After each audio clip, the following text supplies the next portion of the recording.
প্রিয় একাদশ ও দ্বাদশ শ্রেণীর শিক্ষার্থীবৃন্দ, সবাইকে শুভেচ্ছা জানিয়ে আজকের অনলাইন ক্লাস শুরু করছি। আজ আমি তোমাদের সাথে আলোচনা করব জীববিজ্ঞান দ্বিতীয় পত্রের প্রথম অধ্যায় নিয়ে। শিক্ষার্থী, গত ক্লাসে আমি তোমাদের সাথে করডাটা পর্ব নিয়ে আলোচনা করেছি। সেই করডাটা পর্বের যে উপপর্ব ভার্টিব্রাটা আছে, সেই ভার্টিব্রাটা উপপর্বকে 7টি শ্রেণীতে ভাগ করা হয়েছে। সেই 7টি শ্রেণীর 3টে শ্রেণী নিয়ে আমি তোমাদের সাথে গত ক্লাসে আলোচনা করেছি, আর বাকি 4টি শ্রেণী নিয়ে আজ আমি আলোচনা করব। তাহলে শিক্ষার্থী, সেই ভার্টিব্রাটা উপপর্বকে কি 7টি শ্রেণীতে বিভক্ত করা হয়েছে। সেই 7টি শ্রেণী, প্রথম শ্রেণীটি হচ্ছে কি কন্ড্রিকথিস, দ্বিতীয়টি হচ্ছে অ্যাক্টিনোপটেরিজি, তৃতীয়টি হচ্ছে সার্কোপটেরিজি এবং চতুর্থটি হচ্ছে অ্যাভিস, পঞ্চমটি রেপ্টিলিয়া, তারপরে ষষ্ঠ হচ্ছে অ্যাভিস আর সপ্তম হচ্ছে ম্যামালিয়া। তাহলে শিক্ষার্থী, গত ক্লাসে তো আমি 3টি শ্রেণী নিয়ে আলোচনা করেছি। আজ আমি 4 নম্বর শ্রেণী থেকে 7 নম্বর শ্রেণী পর্যন্ত আলোচনা করব। তাহলে শিক্ষার্থী, 4 নম্বর শ্রেণী হচ্ছে কি অ্যামফিবিয়া। 4 নম্বর শ্রেণী হচ্ছে অ্যামফিবিয়া। এই অ্যামফিবিয়ার শ্রেণীর সদস্যরা জলভাগ মানে স্থলভাগ জয়ের উদ্দেশ্যে সর্বপ্রথম 4 পা নিয়ে যাত্রা শুরু করেছিল। মানে স্থলভাগ জয়ের উদ্দেশ্যে এই শ্রেণীর সদস্যরা কি করেছিল? এই শ্রেণীর সদস্যরা সর্বপ্রথম 4 পা নিয়ে যাত্রা শুরু করেছিল। তখন থেকে এইসব প্রজাতি চতুষ্পদী নামে পরিচিত, মানে 4 পা বিশিষ্ট প্রাণী নামে পরিচিত। মূলত স্থলচর হলেও জননকালে ডিম পাড়ার জন্য এদেরকে কি করতে হয়? ডিম পাড়ার জন্য পানিতে আসতে এরা বাধ্য হয় এবং ডিমের পরিস্ফুটন পানিতে ঘটে থাকে। আর এই কারণে এই গোষ্ঠীর সদস্যরা উভচর নামে অভিহিত। তাহলে শিক্ষার্থী, এই শ্রেণীর সদস্যরা উভচর নামে অভিহিত কেন? অভিহিত হলো যে মূলত এরা স্থলচর হলেও জননকালে এরা ডিম পাড়তে কোথায় আসে? এরা ডিম পাড়তে পানিতে আসে এবং ডিমের পরিস্ফুটন পানিতে ঘটে থাকে। এই কারণে এই গোষ্ঠীর সদস্যরা উভচর নামে অভিহিত। বর্তমানে জীবিত উভচর প্রজাতির সংখ্যা হচ্ছে ৭,৭০০টি। এর মধ্যে লেজ বিশিষ্ট হচ্ছে উভচর প্রজাতি হচ্ছে ৭15টি, আর পা বিহীন প্রজাতি হচ্ছে 200টি, আর বাকিগুলো 4 পা বিশিষ্ট উভচর প্রাণী। আর এই শ্রেণীর বৈশিষ্ট্য হচ্ছে যে গ্রন্থিময় ত্বক বিশিষ্ট। মানে এই শ্রেণীর সদস্যরা কি? এই শ্রেণীর সদস্যরা গ্রন্থিময় ত্বক বিশিষ্ট এক্টোথার্মিক। এক্টোথার্মিক বলতে কি বোঝায়? এক্টোথার্মিক হলো যে দেহের তাপমাত্রা পরিবেশের তাপমাত্রার সাথে ওঠানামা করে।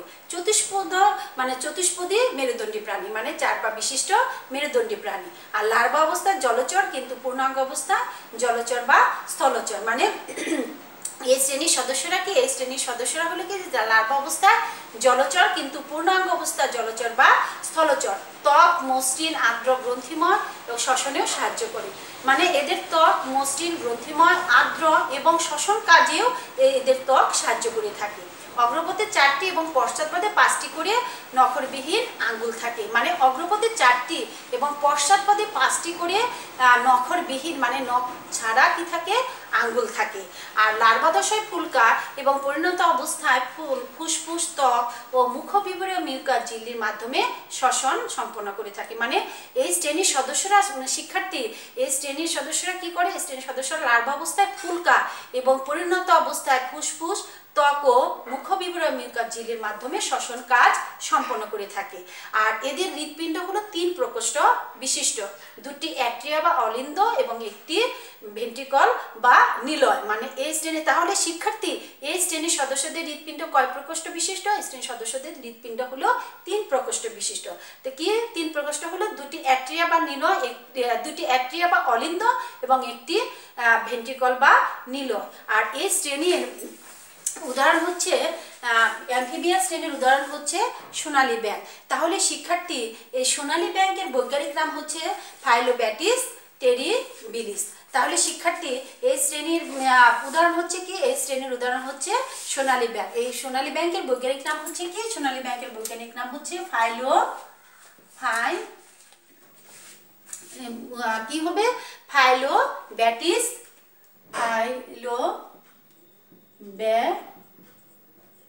ফাইলোব্যাটিস টেরিবিলিস।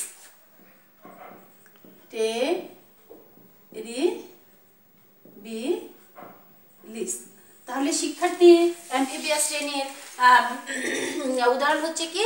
সোনালী ব্যাঙ। আর এরপর আসতেছে কি? রেপ্টিলিয়া। 5 নম্বর শ্রেণী হচ্ছে কি র্যাপ্টেলিয়া।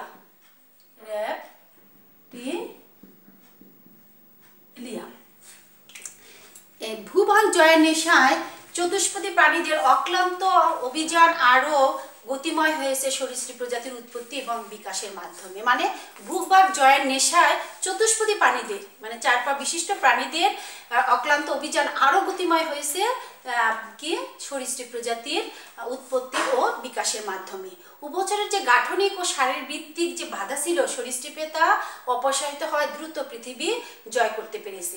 মানে উভচরের যে গাঠনিক ও শারীরবৃত্তিক বাধা ছিল সরীসৃপে তা কি হয়েছে অপসারিত হয়, তারা কি করেছে তারা দ্রুত পৃথিবী জয় করতে পেরেছে। শুষ্কতা ও ডিমের পরিস্ফুটন জনিত সমস্যা সহ নিষেক, পানি ধরে রাখা, স্থলে বিচরণ, খাদ্য গ্রহণ ও রক্ত সংবহন জনিত সমস্ত বাধা অতিক্রম করে সরীসৃপ সরীসৃপ প্রজাতিরা পৃথিবীর আনাচে কানাচে ছড়িয়ে পড়েছে। মানে এই সমস্ত বাধা অতিক্রম করায় সরীসৃপরা কি করতে পেরেছে, তারা পৃথিবীর আনাচে কানাচে তারা ছড়িয়ে পড়তে পেরেছে। আর বর্তমানে জীবিত সরীসৃপ প্রজাতির সংখ্যা হলো 10,450টি। আর এই শ্রেণীর বৈশিষ্ট্য হচ্ছে যে সরীসৃপের দেহ শুষ্ক ও এপিডার্মিস উদ্ভূত আঁশ বা শক্ত প্লেটে আবৃত। মানে সরীসৃপের দেহ কি শুষ্ক ও এপিডার্মিস উদ্ভূত আঁশ বা শক্ত প্লেটে আবৃত। আর পায়ে 5টি করে নখরযুক্ত আঙ্গুল থাকে। আমরা অ্যামফিবিয়ার ক্ষেত্রে কি জানতে পেলাম যে অ্যামফিবিয়াতে কি থাকে নখরবিহীন আঙ্গুল থাকে, আর এদের ক্ষেত্রে কি থাকে, এদের ক্ষেত্রে পায়ে 5টি করে নখরযুক্ত আঙ্গুল থাকে। আর হৃৎপিণ্ডের ভেন্ট্রিকল অসম্পূর্ণভাবে দ্বিধাবিভক্ত হওয়ায় হৃৎপিণ্ড অসম্পূর্ণভাবে 4 প্রকোষ্ঠ বিশিষ্ট। মানে কি যে হৃৎপিণ্ডের যে ভেন্ট্রিকল আছে সে ভেন্ট্রিকল বা যে নিলয় সেই নিলয় কি অসম্পূর্ণভাবে দ্বিধাবিভক্ত, সেই দ্বিধাবিভক্ত হওয়ায় এদের হৃৎপিণ্ড কি অসম্পূর্ণভাবে 4 প্রকোষ্ঠ বিশিষ্ট। কিন্তু ব্যতিক্রম হলো কুমিরের ক্ষেত্রে, কুমিরের হৃৎপিণ্ড হলো 4 প্রকোষ্ঠ বিশিষ্ট। আর ফুসফুসের মাধ্যমে এরা কি করে থাকে, ফুসফুসের মাধ্যমে এরা শ্বসন কার্য সম্পন্ন করে থাকে। মানে এই শ্রেণীর সদস্যদের শ্বসনাঙ্গ হচ্ছে কি ফুসফুস। আর সরীসৃপের ডিম চামড়া মতো বা চুনময় খোলসে কি থাকে আবৃত থাকে। আর বনের পরিস্ফুটনের সময় বহির্ভ্রূণীয় ঝিল্লি সৃষ্টি হয়, এ কারণে এদের কোনো লার্ভা দশা নেই। তাহলে শিক্ষার্থী এদের কোনো এই সদস্যদের লার্ভা দশা কেন নেই? এদের লার্ভা দশা নয় যে ভ্রূণের পরিস্ফুটনের সময় বহির্ভ্রূণীয় ঝিল্লি সৃষ্টি হওয়ার জন্য এদের কোনো লার্ভা দশা নেই। আর এই শ্রেণীর উদাহরণ হচ্ছে ঘড়িয়াল। তাহলে শিক্ষার্থী এই শ্রেণীর উদাহরণ হচ্ছে কি ঘড়িয়াল। আর ঘড়িয়ালের বৈজ্ঞানিক নাম হচ্ছে কি গ্যাভিয়ালিস গ্যাঙ্গেটিকাস। তাহলে শিক্ষার্থী এই র্যাপ্টিলিয়ার শ্রেণীর উদাহরণ হচ্ছে কি, র্যাপ্টিলিয়ার শ্রেণীর উদাহরণ হচ্ছে ঘড়িয়াল। আর এই ঘড়িয়ালের বৈজ্ঞানিক নাম হচ্ছে কি গ্যাভিয়ালিস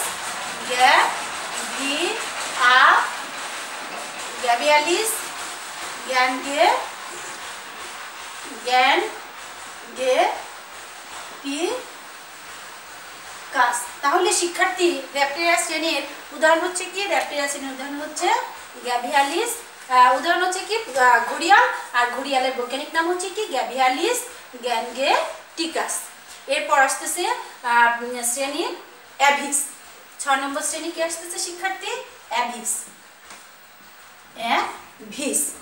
এই পানি ও ডাঙ্গা ছেড়ে যে মেরুদণ্ডী গোষ্ঠী আকাশচারী হয়েছে তা পাখি নামে পরিচিত। মানে পানি ও ডাঙ্গা ছেড়ে যে মেরুদণ্ডী গোষ্ঠী যে আকাশচারী হয়েছে সে আকাশচারী কি, সে আকাশচারী হয়ে পাখি নামে পরিচিত। এদের উৎপত্তি, বিকাশ ও বৈচিত্র্য এত বিচিত্র যে কারণে পাখি নিয়ে আলোচনা অনেক বেশি হয়ে থাকে। আর আকাশ মাটি পানি সবখানে পাখির অবাধ বিচরণ, মানে আকাশ মাটি পানি সবখানে কি পাখির অবাধ বিচরণ অন্যান্য মেরুদণ্ডী প্রাণীদের কাছে কি হয়, প্রাণীর কাছে ঈর্ষণীয় মনে হয়। কারণ এরা কি করে আকাশ মাটি পানি সর্বত্র বিচরণ করে বলে অন্য মেরুদণ্ডী প্রাণীর সদস্যরা কি করে এদেরকে হিংসা করে, ঈর্ষণীয় হিংসা করে থাকে। আর মেরু অঞ্চল সহ পৃথিবীর সমস্ত প্রাকৃতিক পরিবেশে পাখি বিস্তৃত। আর অনেক প্রজাতির পাখি এতটা সুযোগ সন্ধানী যে বছরের নির্দিষ্ট সময়কাল ভিন্ন দেশে কাটিয়ে আবার কি করে স্বদেশে ফিরে আসে। মানে সুযোগে তারা কি করে থাকে, সদ্ব্যবহার করে থাকে। তারা কি করে, তারা সুযোগে অন্য দেশে কি করে যে বছরের নির্দিষ্ট সময় তারা অন্য দেশে ভিন্ন দেশে কাটায়, আবার কি করে কাটিয়ে আবার স্বদেশে ফেরত আসে।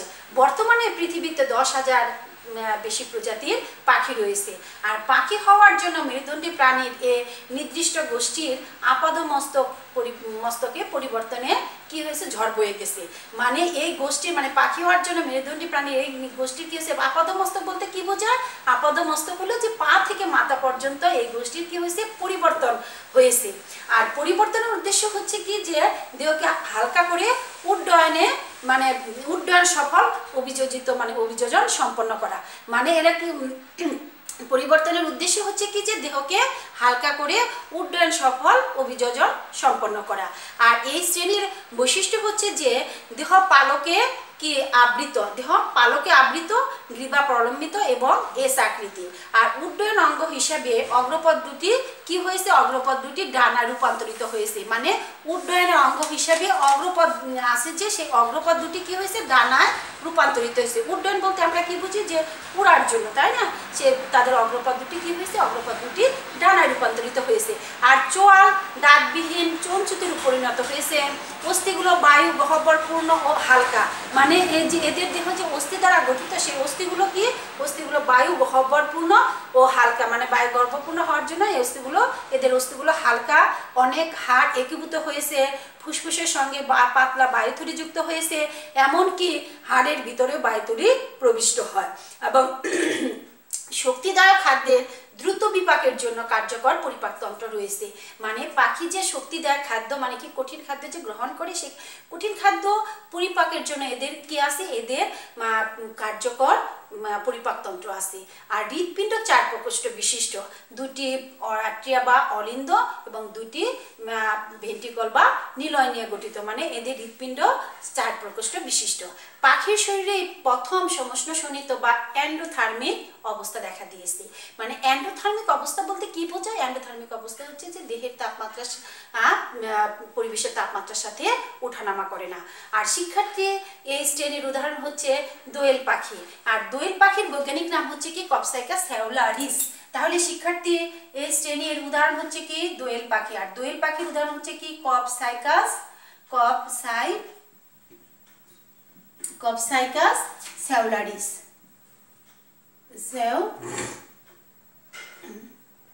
কপসাইকাস সেউলারিস। তাহলে শিক্ষার্থী দোয়েল পাখির বৈজ্ঞানিক নাম কি, দোয়েল পাখির বৈজ্ঞানিক নাম হচ্ছে কপসাইকাস সেউলারিস। আর সর্বশেষ শ্রেণী হচ্ছে ম্যামালিয়া। সর্বশেষ শ্রেণী কি, সর্বশেষ শ্রেণী হচ্ছে ম্যামালিয়া।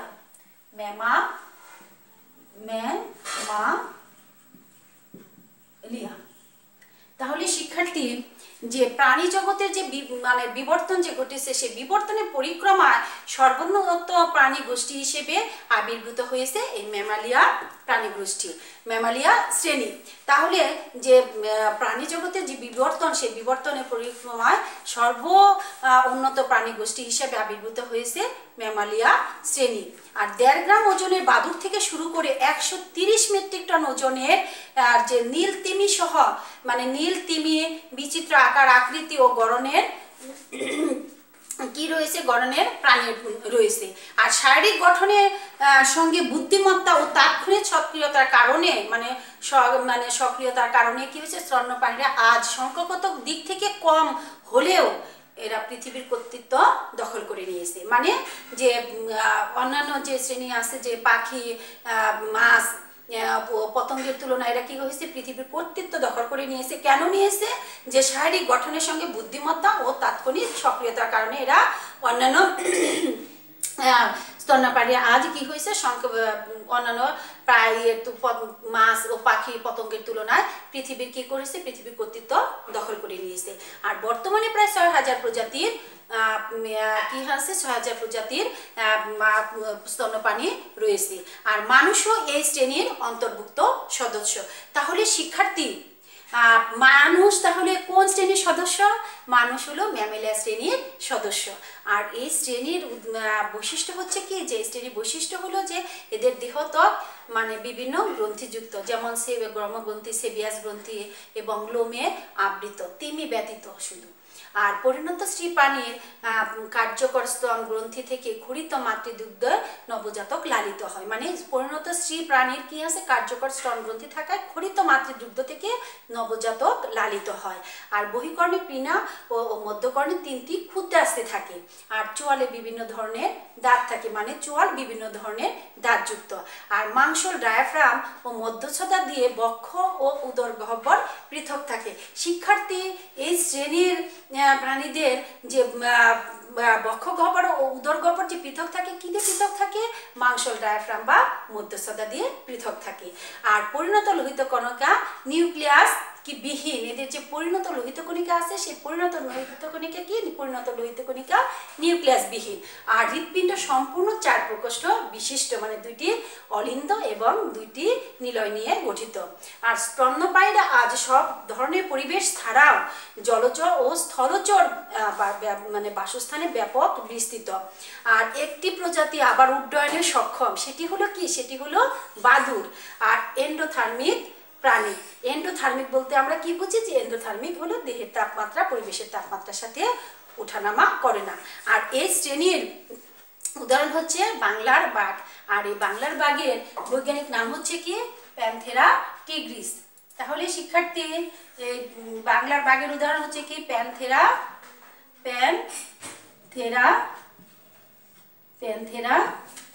টিগ্রিস।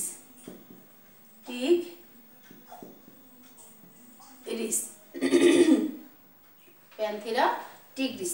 তাহলে শিক্ষার্থী, আমরা এই ভার্টিব্রাটা উপপর্বের 7টি শ্রেণী সম্পর্কে আজ ধারণা পেলাম। আমি আজ আবার তোমাদের এই আরেকটি সম্পর্কে ধারণা দিচ্ছি, যে সকল মেরুদণ্ডী প্রাণী কর্ডেট, কিন্তু সকল কর্ডেট মেরুদণ্ডী নয়। কেন? যে আমরা আগেই জানি যে কর্ডেট প্রাণীর 3টি অনন্য বৈশিষ্ট্য রয়েছে। সেই 3টি অনন্য বৈশিষ্ট্য হলো কি? যে স্থিতিস্থাপক নটোকর্ড, পৃষ্ঠীয় ফাঁপা স্নায়ুরজ্জু এবং গলবিলীয় ফুলকা রন্ধ্র। তাহলে শিক্ষার্থী, কর্ডেট প্রাণীর 3টি অনন্য বৈশিষ্ট্য কি? 3টি অনন্য বৈশিষ্ট্য হচ্ছে স্থিতিস্থাপক নটোকর্ড, পৃষ্ঠীয় ফাঁপা স্নায়ুরজ্জু এবং গলবিলীয় ফুলকারন্ধ্র। আর এইসব বৈশিষ্ট্য সব ধরনের কর্ডেট প্রাণীর জীবনের যে কোনো দশায় বা কিংবা আজীবন পাওয়া যায়। মানে এই যে 3টি যে বৈশিষ্ট্য আছে, অনন্য বৈশিষ্ট্য, সেই অনন্য বৈশিষ্ট্যগুলো মানে সব ধরনের কর্ডেট প্রাণীর আজীবন বা জীবনের যে কোনো দশায় বা আজীবন পাওয়া যায়। আর কর্ডাটা পর্বের 2টি উপপর্ব, যেমন ইউরোকর্ডাটা ও সেফালোকর্ডাটা। সেই ইউরোকর্ডাটা এবং সেফালোকর্ডাটা সদস্যদের ক্ষেত্রে কর্ডাটার এই বৈশিষ্ট্যগুলো আজীবন পাওয়া যায়। মানে আমরা কি জানি যে কর্ডাটা পর্বের 3টি উপপর্ব আছে। 3টি উপপর্ব হলো কি? একটি হলো ইউরোকর্ডাটা, আরেকটি হলো সেফালোকর্ডাটা, আরেকটি হলো ভার্টিব্রাটা। এই 3টি উপপর্বের 2টি উপপর্ব মানে ইউরোকর্ডাটা এবং সেফালোকর্ডাটা সদস্যদের ক্ষেত্রে এই কর্ডাটার যে বৈশিষ্ট্যগুলো সেগুলো আজীবন পাওয়া যায়। কিন্তু ভার্টিব্রাটা উপপর্বের ক্ষেত্রে ভ্রূণ অবস্থা নটোকর্ড থাকলেও, মানে ভার্টিব্রাটা যে উপপর্ব আছে সেই ভার্টিব্রাটা উপপর্বের ক্ষেত্রে ভ্রূণ অবস্থা নটোকর্ড থাকলেও পূর্ণাঙ্গ অবস্থায় তা কোষেকার নির্মিত মেরুদণ্ড দ্বারা প্রতিস্থাপিত হয়। সেজন্য এদেরকে কি বলে? মেরুদণ্ডী প্রাণী বলে। আর তাছাড়া স্নায়ুরজ্জুটি, সে যে স্নায়ুরজ্জু আছে সেই স্নায়ুরজ্জুটি মস্তিষ্ক ও সুষুম্না কাণ্ড দিয়ে প্রতিস্থাপিত হয়। আর ফুলকারন্ধ্র বন্ধ হয়ে যায় এবং ফুলকা বা ফুসফুসের আবির্ভাব ঘটে। তাই বলা যায় যে সকল মেরুদণ্ডী প্রাণী কর্ডেট, কিন্তু সকল কর্ডেট মেরুদণ্ডী নয়। কারণ ভ্রূণ অবস্থায় কি, যে ভ্রূণ অবস্থায় নটোকর্ড কি থাকে? ভ্রূণ অবস্থায় নটোকর্ড সকল কর্ডাটার বৈশিষ্ট্যে কি থাকে, কিন্তু সেফালোকর্ডাটা, ইউরোকর্ডাটা ও সেফালোকর্ডার উপপর্বে নটোকর্ড কখনোই কি হয়? নটোকর্ড কখনোই মেরুদণ্ডী দিয়ে প্রতিস্থাপিত হয় না। তাই কি বলা যায় যে সকল মেরুদণ্ডী প্রাণী কর্ডেট, কিন্তু সকল কর্ডেট মেরুদণ্ডী নয়। তাহলে শিক্ষার্থী, আমরা এই যে প্রথম অধ্যায়, সেই প্রথম অধ্যায় থেকে কিন্তু আমরা অনেক প্রশ্ন সম্পর্কে আমরা ধারণা পেলাম। যেমন এখান থেকে আমরা কি কি জানতে পারলাম, যে প্রাণী বৈচিত্র্য, প্রতিসাম্যতা, সিলোম, ভ্রূণস্তর এবং বিভিন্ন পর্ব সম্পর্কে কিন্তু আমরা ধারণা পেলাম। আর এখান থেকে জ্ঞানমূলক প্রশ্ন আসতে পারে, সিলোম কি, প্রতিসাম্যতা কি, বা দ্বিস্তরী প্রাণী কি, বা দ্বিপদ নামকরণ জানতে পেরেছি আমরা এই অধ্যায় থেকে, শ্রেণীবিন্যাস কি। তারপর যে অনুধাবন প্রশ্নের ক্ষেত্রে কি আসতে পারে, যে অনুধাবন প্রশ্নের ক্ষেত্রে আসতে পারে যে তিনি দ্বিস্তরী প্রাণী বলতে কি বোঝায়, বা ত্রিস্তরী প্রাণী বলতে কি বোঝাবে, সিলোম বলতে কি বোঝায়, বা প্রতিসাম্যতা বলতে কি বোঝায়, বা তিমি মাছ নয় কেন, তিমি মাছ নয় কেন, যে তিমি যে সকল মাছের যে সকল বৈশিষ্ট্য, সেই সকল বৈশিষ্ট্যকে তিমির ক্ষেত্রে দেখা যায় না, তাই তিমি মাছ নয়। আবার কবুতরকে এবি শ্রেণীর অন্তর্ভুক্ত করা হয় কেন, কারণ কবুতর এবি শ্রেণীর যে বৈশিষ্ট্যগুলো আছে, সেই বৈশিষ্ট্যগুলোকে কবুতরের মধ্যে কি পাওয়া যায়, বিদ্যমান আছে। এই কারণে কবুতরকে কি করা হয়, এবি শ্রেণীর অন্তর্ভুক্ত করা হয়। আবার প্রয়োগ এবং উচ্চতর দক্ষতার ক্ষেত্রে আসতে পারে, যে আমরা যে বিভিন্ন পর্ব যে পড়লাম, সেই পর্ব বৈশিষ্ট্য আসতে পারে, বা চিত্র দিয়ে প্রশ্ন আসতে পারে, যে দুটি পর্বের প্রাণীর চিত্র থাকলে সেই চিত্র থেকে আমাদেরকে যে প্রথম চিত্রটির বৈশিষ্ট্য লিখো, বা দুটি চিত্রের মধ্যে কি তুলনামূলক পার্থক্য আসতে পারে, বা দুইটি প্রাণীর মধ্যে কোনটি অর্থনীতিতে আমাদের অর্থনীতিতে গুরুত্বপূর্ণ ভূমিকা পালন করে থাকে সে সম্পর্কে আসতে পারে। আবার মাছের ক্ষেত্রে কিছু মাছ তরুণাস্থিময় আছে, আবার কিছু মাছ অস্থিময় আছে, সে তরুণাস্থি এবং অস্থিময় মাছের মধ্যে আমরা তুলনামূলক পার্থক্য বা বৈশিষ্ট্য আসবে। এভাবে আমাদের কি প্রশ্ন আসতে পারে। তাহলে শিক্ষার্থী, আমরা যেভাবে প্রশ্ন আসুক না কেন আমরা প্রশ্নের উত্তর করতে পারবো। তাহলে শিক্ষার্থী, আজ এই পর্যন্ত। সকলে সুস্থ থাকো, এই শুভকামনায় সকলকে ধন্যবাদ।